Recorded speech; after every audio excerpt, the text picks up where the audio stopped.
this video, I will be showing you how to copy and share Threads profile link.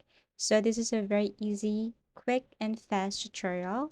All you have to do is simply go to your Threads application. If you don't have one, you have to install it on your Google Play Store. So this is what it looks like. And then all you have to do is to go to your profile. And then here, what you're going to do is just simply tap this share profile here. Now, once you tap this share profile, you can select to this any social media platform here. And then once you tap this one, your profile link or your link on Threads will be shared automatically. For example, you want to share your link to your Twitter account. So you can simply tap Twitter application. Now you can share your profile link by just tweeting. Okay, so tap tweet and then your profile is now visible to anyone. Okay, so another thing is that you can also share this to your email address.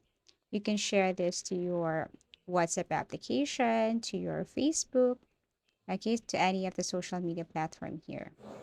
Okay, so let's just say you wanted to share this to your Instagram.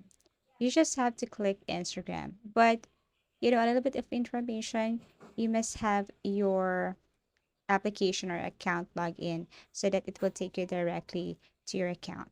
Okay, and if you want to copy, just copy the link. You can do this one here. Okay, select the link, copy, and then you can paste it somewhere or anywhere you wish to paste this or share this profile link. So that's how easy it is to copy and share Threads profile link. I do really hope this video helped you. Thank you for watching and see you in our next videos.